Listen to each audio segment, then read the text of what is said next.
We are in Minneapolis today, or outside of Minneapolis, if you can hear that bird song, for a first drive with the all-new Chevy Equinox. It's the fourth generation of this compact crossover SUV, which is Chevy's second most popular vehicle, second only to the Silverado, and they are taking some cues from that truck for the latest version of the Equinox. The 2025 Equinox gets new tech and safety features and a new trim. So LT and RS are still on the menu, but LS and Premier have been nixed, basically those high and low bookends. In their place, we have ACTIV. This is an all-new trim. It's the one behind me, bringing something a little different to the Equinox lineup. And because this is new, we're gonna try to focus on this where it's most visible. We're also gonna drive the RS today.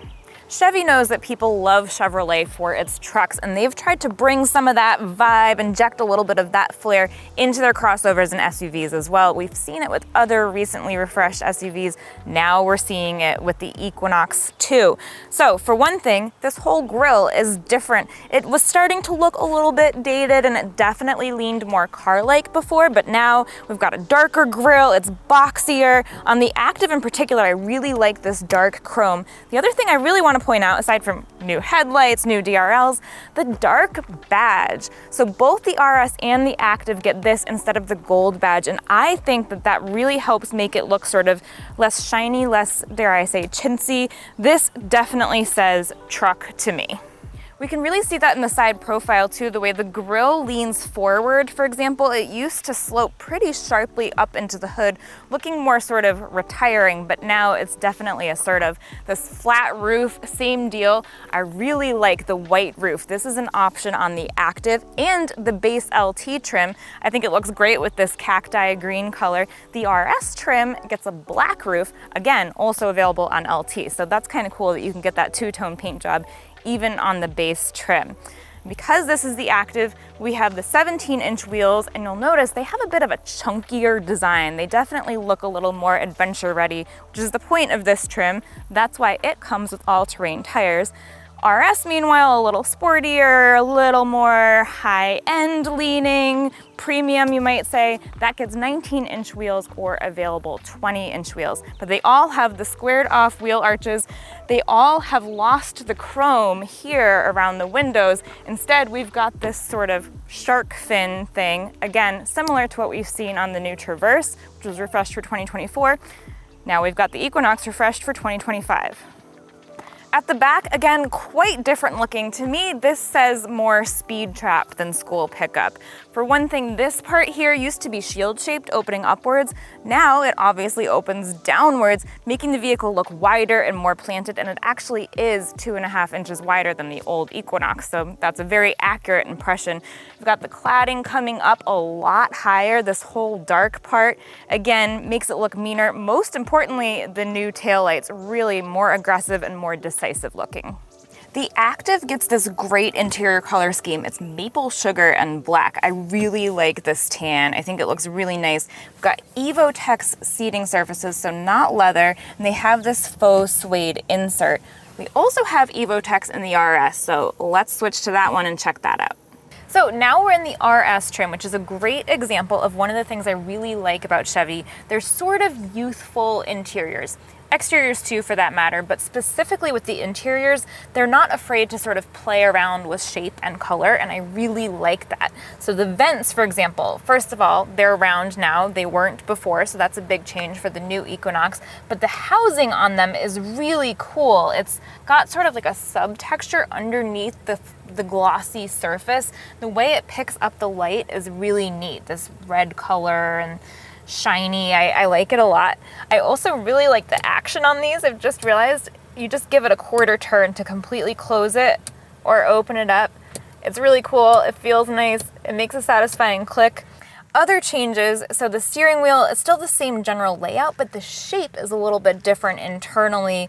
The sort of shapes, the geometry that we're looking at, this cushion that has the horn underneath it, all a little bit different, a little bit more sort of mature and sleeker looking. We've got the flat bottom here for the RS trim, of course. And then the most salient change when you climb in is the treatment of the screen. So much bigger infotainment screen. And we now have that layered setup that we've seen in other new Chevy cabins.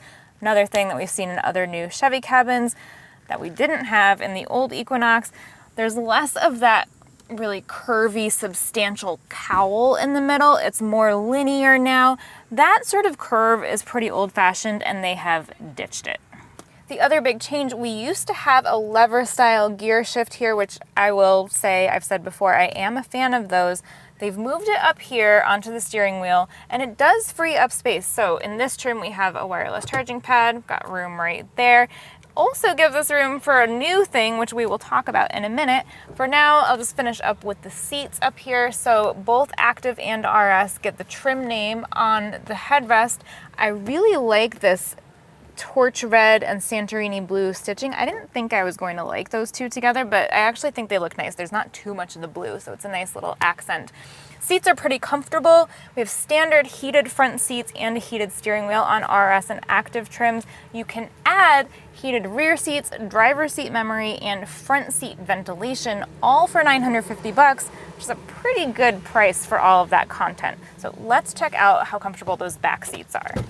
So back here, we can really see the benefit of the almost flat roof on this new Equinox. I have almost as much headroom here, 37.8 inches, as I did up front, and that's even with the panoramic moonroof. And I do want to mention that I love how the opening comes all the way back so that even from the back seat, you can really enjoy it. I think that's really nice. I mean, it should be that way in more vehicles, right? Because the driver needs to be looking ahead. So it's the people back here who should really benefit from that open roof up there.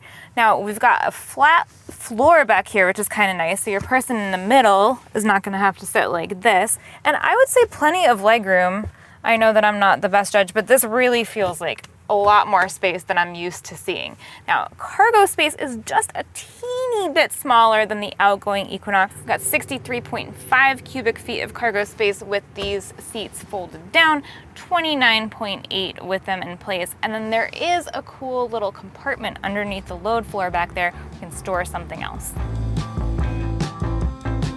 Every 2025 Equinox comes with a 1.5 liter turbocharged 4-cylinder engine, just like every 2024 Equinox. That makes 175 horsepower, but torque is a little bit interesting. It depends on whether you get front-wheel drive or all-wheel drive, and the reason is that the transmission depends on whether you opt for front-wheel drive or all-wheel drive. So while it used to be 6-speed automatic for every Equinox, now the front-wheel drive one gets a CVT, continuously variable transmission. Torque output is 184 pound-feet. The all-wheel drive gets an 8-speed automatic transmission, and that one has torque output of 203 pound-feet. So the really interesting thing here, I think, in the all-wheel drive, which I'm driving right now, is that they've added those 2 extra gears. One of the complaints that CarGurus has mentioned in reviews of the outgoing Equinox was that it was a little noisy because it had just 6 gears. It had to hold them for a long time, and you could really hear the engine working. This has largely addressed that issue. Driving around town, I thought it was actually pretty refined, not dead silent as if the cabin were, you know, super noise controlled, but nice and quiet, certainly not an engine that's making a lot of racket. I will say, getting up to highway speeds, still definitely having to step on it, and we are still hearing the engine working when you're trying to make those quick merges.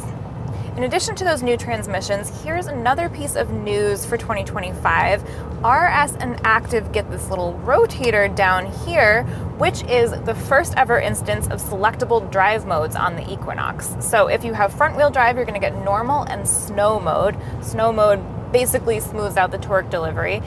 If you have all-wheel drive, there will also be off-road mode, which allows for a little bit more wheel spin, obviously something that you're gonna want on loose surfaces. That Active trim with the all-terrain tires, that might be where you're really gonna wanna use this. I am not testing those out right now because I'm obviously on a highway and not in snow, so there really just doesn't seem to be much point, but it's nice to know that it's there. If you're gonna wanna tow with your Equinox, you're probably going to wanna opt for that all-wheel drive because that will give you a towing capacity of up to 1,500 pounds. With front-wheel drive, it's just 800, so not gonna be able to pull quite as much stuff that way. Now, in terms of how it feels behind the wheel, this is my first time driving the all-new Equinox, so you're definitely getting my off-the-cuff impressions here.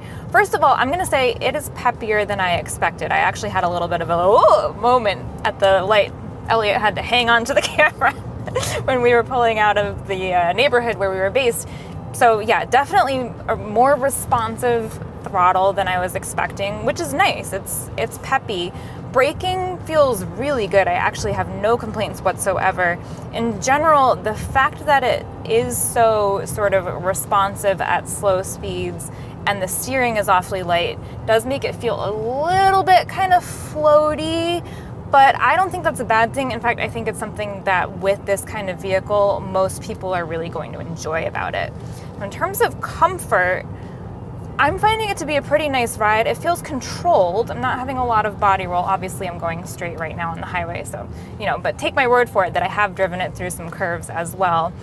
The suspension is not loosey-goosey, but also not overly stiff, so it's not like pretending to be super sporty and making you uncomfortable as a side effect. This is the RS, as I believe I mentioned, with the 19-inch wheels. You could get 20s, which theoretically might make it feel a little bit less comfortable, but even with these larger 19s, still pretty good ride. And one thing to be aware of if you're shopping used or you're comparing the 2025 to earlier models of the Equinox, the fuel economy has taken a little bit of a hit, just a little bit, with this new transmission. So if that's something that's really important to you, particularly if you do a lot of highway driving and you're considering front-wheel drive, you may want a pre-2025 model for that reason. However, it also means that the difference between the front-wheel drive and the all-wheel drive models is smaller, making it less of a reason to opt for one over the other. I have never spent much time in Minneapolis before this, certainly never driven here, so I am definitely relying on maps. And one thing I'm really liking here is the application of Google Maps and how it shows up in my driver information display. Normally I use Apple CarPlay, which we do have here, but right now I'm making use of Google Maps from the Google built-in, and this is just fantastic. It means that, for example, my colleague Elliot can look at alternate routes on this screen, see maybe what our next step is without interrupting my instructions here, which is just fantastic. And we are going to now dive into some more tech features. When we talked about what was different inside between the new Equinox and the outgoing one, we obviously talked about the screens. That's a really big difference. So this 11.3-inch infotainment display, this is 30% larger than the largest available on the 2024 Equinox, and it's standard. And even though it comes with Google built-in, it also, hallelujah, has wireless Apple CarPlay and Android Auto. They have not ditched that connectivity, which is great. So you're kind of getting the best of both worlds. Now, I am an Apple CarPlay fan. Normally I would just use Google Maps and that, but I mentioned I'm really liking the treatment here. I'm loving having it on this configurable driver information display, and I'm finding that it actually works better. So it's kind of like how, you really shouldn't buy your eyeglasses from Gucci or Kate Spade. You should really get like Oliver Peoples, someone who specializes in making eyeglasses. Similar situation here. I guess we're gonna get the best Google from Google itself. Now we have a 6-speaker audio system that's standard on all trims. Wi-Fi hotspot capability is also standard. Wireless charging pad, this is on Active and RS. The Chevy Safety Assist Suite is standard for 2025, so that means a few features that the 2024 Equinox did not get standard. These include lane change alert with side blind zone alert and rear park assist. There are also a few enhanced features, so lane keep assist with lane departure warning is more advanced, and automatic emergency braking used to be just camera-based. Now it uses both camera and radar, so obviously a more sophisticated version of that. Now, obviously, you're also going to get those sort of normal things you might expect, like adaptive cruise control, automatic high beams, all of those things are standard. And then one really cool thing that helps to sort of set the Equinox apart in the class and continues to make it a great family vehicle is GM's teen driver technology. So that lets parents do things like set a speed limit for the vehicle, set a limit on how high the volume of the stereo system can go, and tie that to a particular key. So when your kid is out driving around, they're being reasonably safe with their hearing included. lets you require seat belts, and it will send you a report card of how your kid is driving when you're not in the car. So definitely some helpful stuff. There are a few optional safety features: rear pedestrian alert, rear camera mirror, HD surround vision, and traffic sign recognition. Those are all part of the safety and technology package for just about $1,000. Now, as I mentioned, the old base trim LS is no more for 2025, and yet base price for the Equinox has only gone up by about $2,000. Not common for an all-new generation. That's because the LT front-wheel drive actually went down in price compared to 2024. Again, unusual, especially when you've got added content. So that's pretty cool. Another cool thing is that the RS and the Active are the same price. So even though this Active trim has some special suspension tuning for its all-terrain tires, Chevy's really positioning them as a choose-your-own-adventure, or not in the case of RS. Either way, you don't have to pay extra for either one of those. So they top out a little under $37,000 with all-wheel drive. Base price for the 2025 Chevy Equinox is right under $30,000, including destination. That is, of course, new car pricing. If you're watching this by the time that the 2025 Equinox is used, that's a different conversation. You can head over to CarGurus.com to take advantage of our pricing trends. Be aware, of course, that 2025 Equinox has more safety, the bigger screens, few things that set it apart from the previous generations, so something to keep in mind. Please subscribe to this channel before you go.